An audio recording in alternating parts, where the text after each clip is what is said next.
Hi, Doug. Hi, Emma. Welcome to Interlochen Public Radio. Hello, thanks for having us. It's great to have you with us, joining us from your basement in Indianapolis. So, Doug Spaniol, we should probably disclose that you and I have known each other for 20 years now. Fair enough. If you say so. So Doug is a professor at Butler University in Indianapolis, which is where I did my undergraduate. And in addition to teaching bassoon, Doug was teaching music theory when I was there. And so I learned all about great things like secondary dominance and 18th Recovered century from that. counterpoint. So I actually have my Butler University double read day shirt on for this interview that you sent me last year.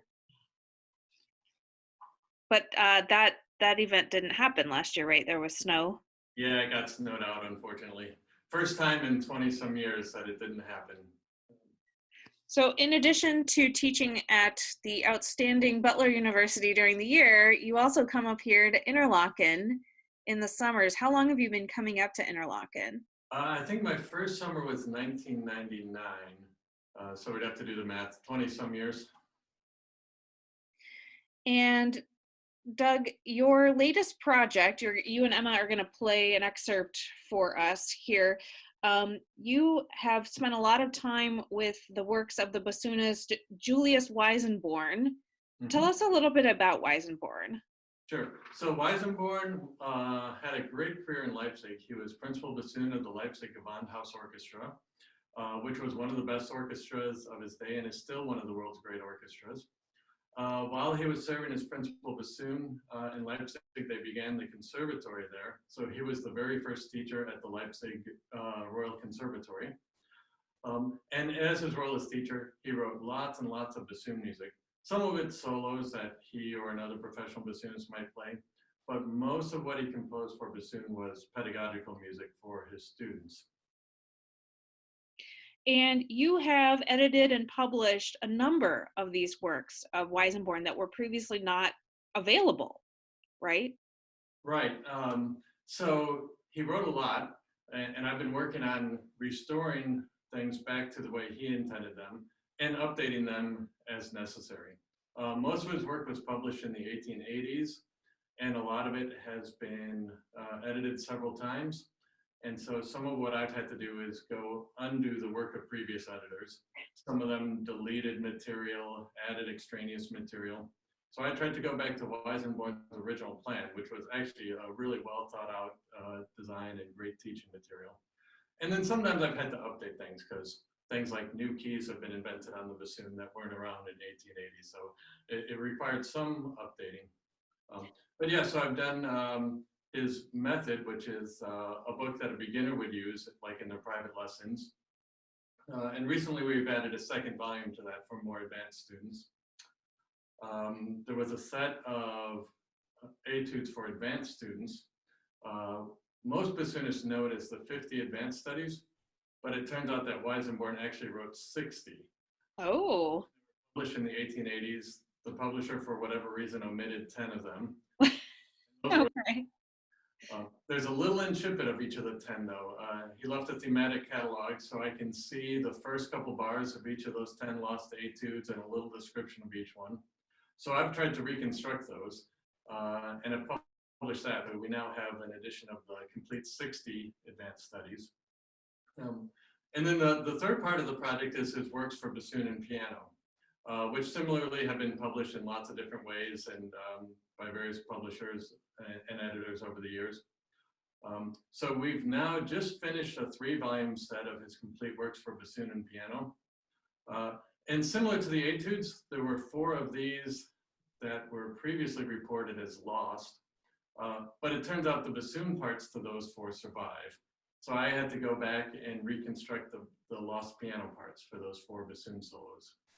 And we're going to be playing one of those today. Yeah, so your daughter Emma is at the keyboard right now. Hi, Emma. And we're going to talk with you a little bit more after you two play us a piece.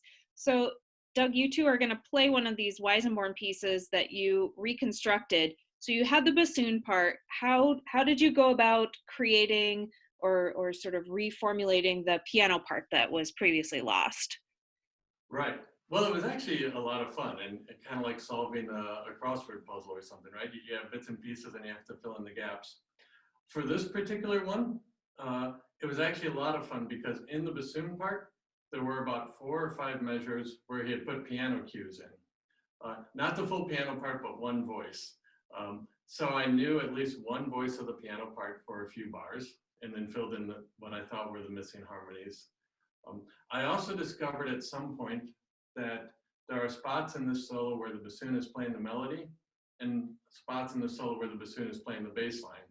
So I could take these 4 bars with melody, put it together with the 4-bar bass line from that spot and put it together. And once you have the melody and the bass line, you have a pretty good idea of what the harmonies would be that would fill in the middle. So there are spots in here where I'm pretty confident I have what Weissenborn wrote or something really close to what he wrote. There are other spots where I'm winging it a little bit more than that. Okay, well, let's hear it. We have bassoonist Doug Spaniol, and at the keyboard, his daughter Emma Spaniol. They're going to play number 7, the Vivace, from Tone and Performance Studies by Julius Weissenborn, here on Interlochen Public Radio.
Coming to us via Zoom from their basement in Indianapolis, we heard Emma Spaniol at the piano with her father, bassoonist Doug Spaniol, playing music of Julius Weissenborn, the Vivace, from his Tone and Performance Studies. That was number 7.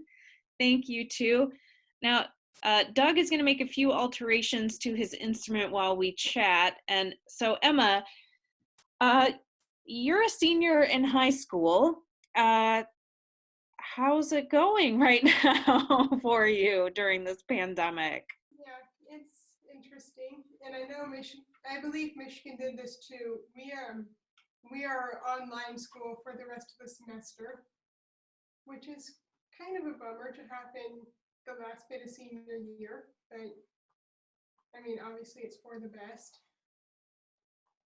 Yeah, and so we're listening to you at the piano right now, but you're also a clarinetist, and if things go forth as we hope, you'll be a camper at Interlochen this summer for clarinet. Yeah, and actually, this would be my first time ever doing the full 6-week high school camp, because in Indiana, school starts so early that I always would have missed the last week of Interlochen. So if everything works out, I will be doing the 6-week camp for the first time. Now, granted, you've been coming to Interlochen my whole life. Like your whole life, because your folks come up here every summer. But yeah, this is the first time you'd have to wear the Interlochen uniform, right? Kind of. I've done camp before, but never the real high school camp. So how's it going for you, like keeping in touch with your friends and stuff while you're all at home right now? Yeah, there's a lot of Instagram going on, Okay. some texting, and actually ensembles and especially my clarinet section have been Zooming some, so that's been fun. And I'm sure that you're all business all the time, always talking about homework and getting all of your Of course, calculus and reads and all of those things taken care of. always. Always. Okay. Well, we're going to switch back over to Doug now. You had to make a few alterations to your instrument for this next piece, shall we call piece, by the great 20th century English composer Ozzy Osbourne. Yep. So I put on a vocal that has an electric pickup on it, right, like a microphone. So it's essentially an electric bassoon now, which means that I can run it through amplifiers and effects pedals and make it sound more like an electric distorted rock and roll guitar and less like a bassoon. All right, you two are going to play part of Ozzy Osbourne's Crazy Train for us next. Anything else you want to say about this before you jump in? Did you change your sound? Yeah. No, I should probably say though that it might seem like a really crazy thing to do, no pun intended, to be playing rock and roll on a bassoon. But I'm not the only one who does this. There are some great jazz and pop bassoonists, a lot of whom are using electronics and effects. And believe it or not, I'm part of a rock band here in Indy. We call ourselves Rock E Bassoon. And it's 6 or 7 electric bassoons and drums. And that's it. No bass, no guitars, no keyboards, usually no singer, just electric bassoons and drums. And it's a ton of fun. And this is one of the songs that we played. And you folks actually appeared on one of the rock radio stations in Indianapolis recently. Yeah, we've done a number of things in Indianapolis, some of which have been broadcast. That one was the Bob and Tom Show, which is an syndicated show, usually like classic rock FM stations in the morning. Yeah, I didn't know it at the time, but after we got done with that gig, we were talking to the folks who worked there, and we said, "Oh, how many people listen to this in the morning?" And they said something like, "Oh, 5 million." I didn't know that in advance. Okay, well, I'm not sure we have quite an audience of 5 million here on Classical IPR, like the Bob and Tom Show, but we'll get as close as we can here. And so here's Doug Spaniol, the bassoonist, with his daughter Emma Spaniol at the keyboard with Ozzy Osbourne's Crazy Train.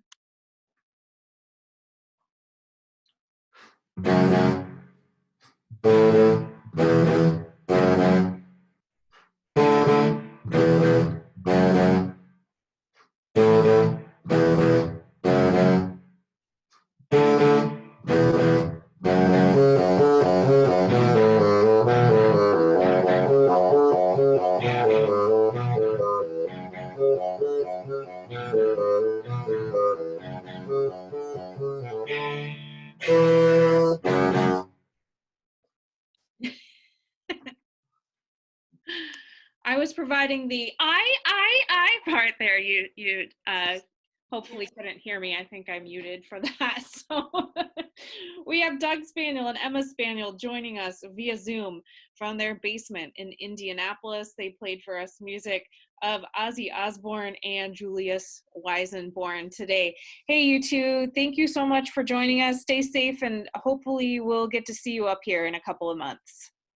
Yeah, Thank you. Appreciate it.